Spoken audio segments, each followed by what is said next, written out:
How's it going, guys? It's your boy Kanji FPL and welcome back to the channel. On today's video, we're going to be breaking down 3 of my favorite Wildcard 6 drafts. If I provide some value to you over the course of this video, make sure that you hit the dislike button and unsubscribe. So without further ado, let's jump right into it. Welcome to the lab. This is where we're going to be cooking up our Gameweek 6 wildcard drafts. I have 3 different drafts ready for you guys. The first one is going to be a Haaland plus Trent style. The next one is going to be a Haaland with no Trent. And the last one is going to be a no Haaland style draft, which is actually my personal favorite. So if you're cool enough and you're risky enough, maybe you'll wait till the end to see that one.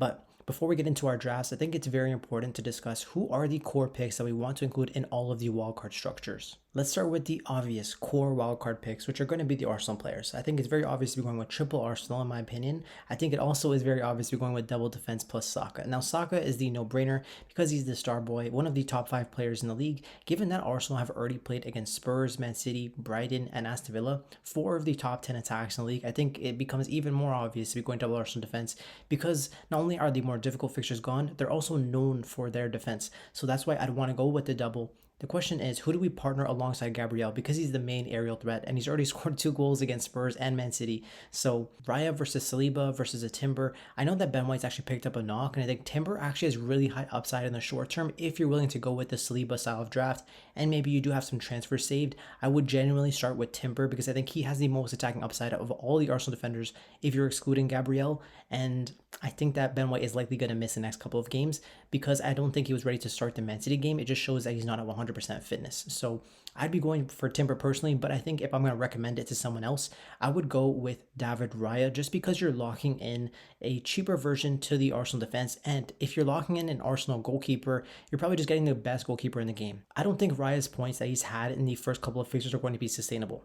First of all, I don't think he's going to be coming up against many attacks. They're going to have many shots on target. He has already had 3 saves in every single match, which is something he failed to do in most matches last year. Unless you believe that Arsenal have changed their defensive structure and that they're going to be conceding more shots on target, then I just feel like the bonus points that Raya was picking up in the first couple of games is not going to continue over the course of the next 34 weeks. So that's why I would prioritize a Saliba over a Raya personally. But I just feel like you're saving the 0.5 and the attacking threat from a Saliba is just so low that you might as well just go with a Raya plus Gabriel structure because Arsenal in those positions would just be fixture proof. You're getting one of the best defenders in the game, one of the best goalies in the game, and with Saka you're just getting one of the best attackers in the game. Top 5 definitely. So I'd be locking in those 3, and that way you don't need to spend many transfers on those players and they can just become the core of your FPL squad for the next 34 weeks. In addition to that, I'd be adding in Brentford's talisman and Bryan Mbeumo, who is just too cheap. He's a 90-minute man on the penalties, on the direct free kicks, the indirect free kicks. Because Ivan Toney left Brentford after the FPL game was released, Bryan Mbeumo was just priced too cheaply. I feel like if Toney had left before FPL was released, I feel like Mbeumo would have been priced at around 7.5, maybe 8.0, and I still would have been willing to go to him because he's just been so consistent. I think he has like around 25 attacking returns in 25 games played without Ivan Toney, so Mbeumo would just become such a very big talisman for the club, and I just feel like I can trust him the way that Brentford set up. They don't create multiple shooting opportunities. They just create 3 or 4 high XG chances, and that's why I absolutely love the way that Thomas Frank sets up Brentford, and Mbeumo is just such a clinical finisher. I feel like a big move for Bryan Mbeumo is going to be on the cards potentially next summer, and I was surprised that Brentford were able to hold on to him given how talismanic he was with Toney out during the betting scandal. So we've already seen what Mbeumo is going to be like, and that's why I'd be locking in those 4 picks on wildcard without a shadow of a doubt. Now it's time to add some flavor into our wildcard drafts. The number 1 differential that I've included in all of my wildcard drafts is going to be João Pedro. I just feel like he's honestly underpriced. Last year for Brighton, in all competitions, he scored 20 goals for them. The only issue that I have with João Pedro was just his minutes because they have so many good quality players. They already had enough good quality players in their squad. Then they were out of Europe, and they added more players in the transfer window, but João Pedro is the number 1 option for them in the cam position. He's a 80+ minute man in the 3 starts that he's made, and he's on the penalties for Brighton. The issue with him is that he's reversed out of position, meaning that he's a striker in FPL, but he plays cam, and those are the exact types of players that I never pick. But given that he's on penalties, I feel like that's an anomaly for me. and because I actually trust Brighton to score a lot of goals. In fact, Brighton are going to score more goals than the likes of Nottingham Forest and Everton or other teams, for example, at that price point. So that's why I really like João Pedro as a set and forget option over the next 34 weeks. However, the next 5 or 6 weeks for Brighton are not that great. They're kind of mixed. They play against Spurs and Chelsea, which are solid attacking fixtures, but they also play against Liverpool and Man City, who are not. So I would say that it's a mixed bag. And that's why I want to be buying him into the wildcard and just keeping him on the bench as the 8th attacker. And I want to be starting the second striker, which is going to be my differential that I'm going to be locking in the Chris Wood, DCL, Cunha position is going to be Dominic Calvert-Lewin with a view to move to Cunha around game week 11. Now, DCL has a really good fixture run in the next 5 weeks where he has 3 home games in the more difficult fixtures and 2 away games against some of the newly promoted squads. And I really just trust Sean Dyche.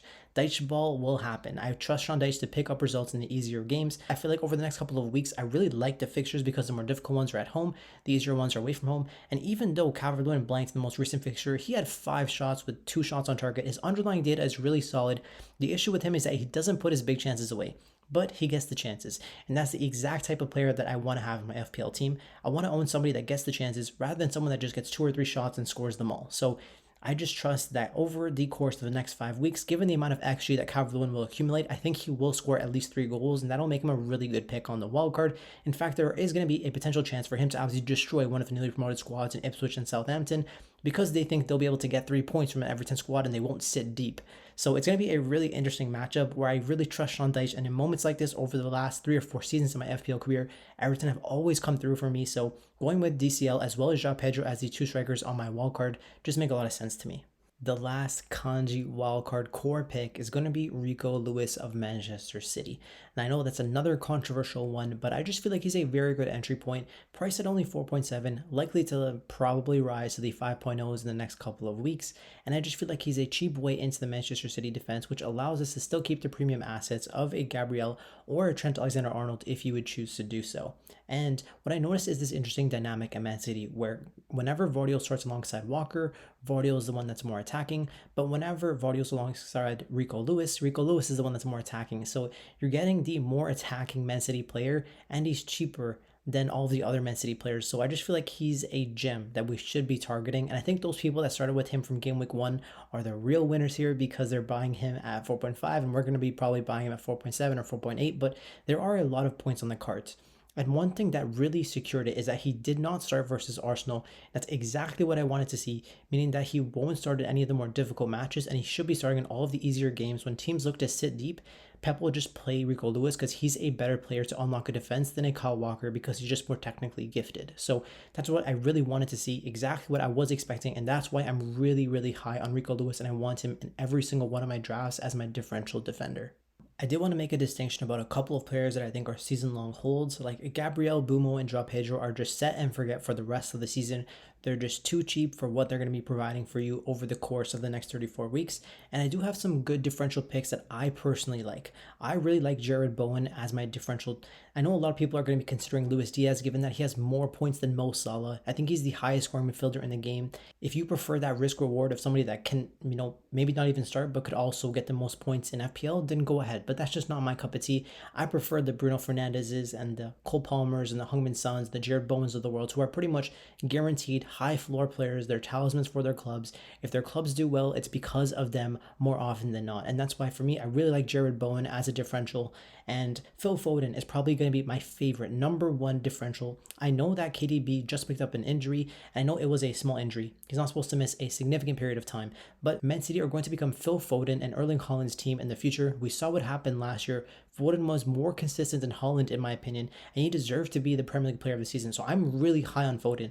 The issue with him is that he can be benched at a moment's notice. Pep Roulette is always a threat, but I really think the upside is there to be taken. And I feel like if you're not going to go for Foden, you're likely to go for a Luis Diaz or a Bruno Fernandes. And I think Bruno is the one that I think is going to be the most under-discussed player, given that he only got 15 points over the first 5 weeks, which is averaging 3 points a match. But Bruno's underlyings are really strong, picking up 3 underlying expected goal involvements, but only getting 1 return, which really reminds me of the way Trent was over the first 3 or 4 games where he had so much XGI but just no returns. I feel like the returns are going to come with Bruno, and I really like the fixtures that Bruno has, especially in game weeks 11, 12, and 13, where they come up against Ipswich, Leicester, and Everton. But before then, they even come across like a Brentford, a West Ham, a Spurs, Aston Villa. I like those from an attacking perspective, and Bruno's just a talisman for Man United, and there's so much rotation with those Man United players of Garnacho, Rashford, and I'm that are vying for 2 positions, and you don't really know what Ten Hag is going to do. I don't even like Ten Hag. His rotation is ridiculous. You can't even trust the team, but they are actually, I think, top 5 for XG so far in the season, and that's why I really like Bruno in that differential spot, but I think it's not going to be really well liked by the community, and I'm going to be going for Phil Foden, because if I was on Wildcard and I saw Man City's fixtures coming up in the next 5, I would want Phil Foden personally, especially because you don't even know if KDB will just be eased back into the lineup, especially given that they have some of the easier fixtures against Wolves and Southampton. If KDB's picking up a small knock, like why would you play him in some of the more easy games in the Prem? You don't want to save him for, the whole season that they're going to be in all of the competitions. So I think my instinct is telling me to go for Foden, and if I was on Wildcard, I'd be going there myself. Now that we've got the main talking points out of the way, let's move on to the elephant in the room, and that's going to be whether or not we should be keeping Trent Alexander-Arnold on the wildcard. And I've made a dedicated slide to Trent. He's actually my favorite player. I'm a Liverpool fan, and I wake up in the mornings at 7 a.m. or 9 a.m. in Toronto to watch the Premier League, and I love to watch Trent play ball. So I didn't want to be put in this position to decide on whether to keep Trent or sell Trent, and that's why I made sure that my team would not be in a position to wildcard in this week. So I think this is the big decision that people will face, and let me try to provide some clarity on what I would do in this position while removing my bias. The first thing to understand is the non-penalty expected goal involvement that Trent is having is 100% better than every other defender in the game, especially given that this 2.15 non-pen XGI excludes the goal that he scored against Man U because it was offside by a little heel touch by Mo Salah. So just keep in mind, to me, this is really at 3.0 underlying expected goal involvement over the first 3 weeks, and he only picked up 1 attacking return, so he's been underperforming. So there's 2 ways to look at that, where it's like, hey, like he's underperforming his data, so maybe he's just going to continue to do that, so it's making it easier to go against him. Or you can look at it the other way, where it's like he's picking up very strong underlyings, and over the course of 38 weeks, it will catch up to him. And that's the way that I look at it personally. And so I look at him with very strong underlying data.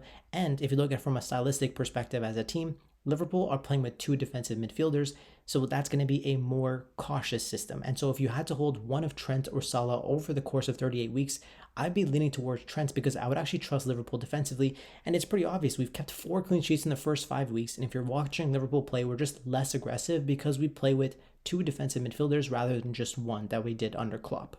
In the last 5 years, Liverpool have kept between 10 to 15 clean sheets, and last year, which was the lowest amount of clean sheets that we kept under Klopp because Liverpool somehow conceded first in every single game for like 15 or 20 games in a row. We only kept 10 clean sheets last year, but I feel like that is going to be a baseline for a mid-table team. I think Liverpool should be keeping at least 15 clean sheets. Like, defense wins championships, and that's the style of play that Arne Slot has been bringing to Liverpool. I think that just favors Trent. So Trent has very good underlying data, picking up 2.15 underlying XGI, and if you did that on a per game basis, it's actually going to be at 0.4 XGI per start. Now, I didn't want to be doing per 90 numbers because at times Trent gets the early sub.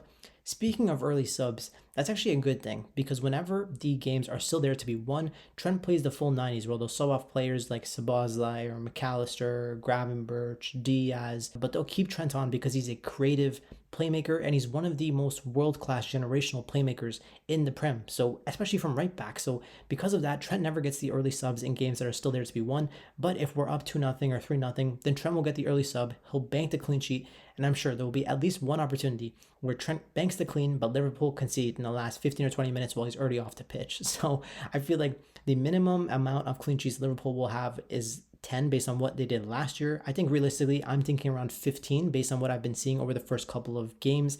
I know those have been easier fixtures that could provide some a little bit of rose-tinted glasses, but just seeing the system, seeing that Trent can also get the early subs, seeing that he has very strong underlying data, picking up 0.4 XGI per start, and if you did that over 38 weeks, that would lead to 15 XGI, but we should caveat that with saying, hey, we had some of the easier fixtures, we should shave off some of this XGI and say around maybe 12 or 13. So that means that you're looking at an asset that's picking up 13 attacking returns, and in my opinion, I think we're going to be keeping at least 15 clean sheets, so you're getting at least 28 returns from somebody that's going to be priced at 7.0 in FPL. And the question is, are they going to be worth holding on to over the course of 38 weeks? The answer is very obviously yes. However, this is where you got to throw the spanner into the works, and that's where the fixtures come into play. because I'm a fixtures man. I always have been, I always will be. For example, you may not be considering the likes of a Jared Bowen because he hasn't gotten any points, and you want to go for the new hot guy who's going to be Luis Diaz, or maybe even like a Chris Wood because they have the points. But for me, I'm considering a Jared Bowen. And similar to like that, Trent has picked up all the points already, but the fixtures coming up aren't really good defensive fixtures. I mean, you could say that Chelsea, Arsenal, Brighton, Villa, Man City, Newcastle, and Spurs should all score against Liverpool. And I can't even say, like, yeah, I'd be confident for a clean sheet. But in some of the bigger games, I think Liverpool will actually keep more clean sheets than they did in the most recent seasons under Klopp because we're just a much less aggressive system under Slot. And I'd actually want to be holding Trent over a Mo because of that. And my instinct tells me even in the bigger games, we will keep cleans. That's what I honestly believe. Yes, Alisson is unavailable, so that's going to hamper the defense, but Kelleher did an adequate job last year, more than adequate, where last year he faced over, I think, 5 or 6 XGI, and he conceded less goals than his underlying should have. So that means that he was an extra overperformer as a goalie last year. So that gives me the confidence to say that whether or not we have Alisson, I know Alisson's one of the best goalkeepers in the world.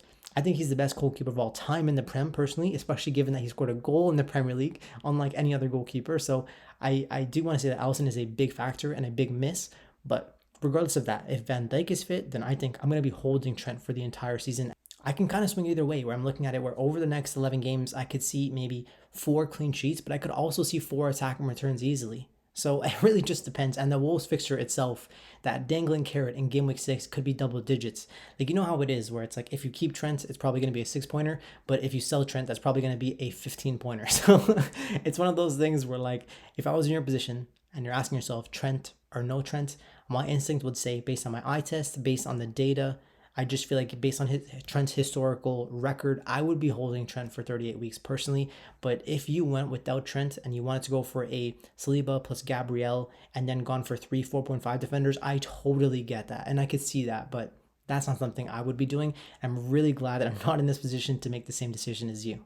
Let's move on to the fun part, which are going to be some actual drafts. Now, I do have the core players within my drafts of Gabriel, Kirkez, Lewis, and Greaves as my 4 main defenders. Kirkez is there because Bournemouth are playing against Southampton and Leicester in the next 2 weeks, which protects Rico Lewis. He's also a 90-minute man for Brentford, and that's when Rico Lewis's fixtures open up, where then he plays against the likes of Wolves and Southampton and Bournemouth and Brighton. So the fixtures also continue to improve for Bournemouth after game week 10, which is when Lewis's fixtures get more difficult. Now, if you don't really like Kirkez, you can also move Kirkez on to a Ryan Aït-Nouri, which is what I would be doing. I really like him from game week 11 onwards, and Kirkez is just a stopgap for me personally because he has the really 2 easy fixtures, so you can just bench Lewis. Moving into the midfield, you have Semenyo, Saka, and Mbumo, and Foden. Now, you can always feel free to downgrade a Foden to a Bruno Fernandes or to a Luis Diaz and upgrade a João Pedro to a Solanke, or upgrade a McNeil to a Luis Diaz or Jared Bowen in the draft on the left. So whatever you prefer, I would be including Foden in all of my drafts because I think I'd regret going without him. The upside of a Manchester City player would be crazy. And I think there's going to be at least 1 or 2 weeks where Pep pulls Haaland early, and I think Foden or Gundogan are going to be playing in the false 9. I think you're going to feast in those weeks. So that's why I'd be going for Foden as the differential, because I think there's going to be 1 week where he's going to pick up 20 points, honestly, or like 15 plus points, maybe even a hat trick. We've seen him pick up 3 hat tricks last year. So just waiting for Foden to show himself. He played half the game against Arsenal, but I don't really want to say anything about that game because Arsenal set up really defensive. So I think this is going to be Foden's time to shine, especially with KDB getting less minutes. However, in the draft on the right, you have Jared Bowen. Now, you can make that Luis Diaz, but I think Bowen's fixtures are gorgeous. From 7 all the way until 18, they're gorgeous. And with them not being in Europe, he's going to be playing 90s. I know he hasn't picked up many returns, and West Ham have been very poor. But if there's one man you can trust for West Ham, it's always Jared Bowen. Given the 2 drafts how they are, I actually posted this question on Twitter, and I was like, hey, who would you rather own for 38 weeks? Raya, Trent, and Minte, or a 5.5 midfielder? Or Flecken, Saliba, and Bowen. And to my surprise, 70% of the community actually agrees with what I would do, which is going to be the Trent draft, because I really like the fact that you can go with a Gabriel, Raya, Trent, and Enrico Lewis structure, because those are just 4 of the best assets in the game, and you just feel so comfortable playing them in pretty much every fixture.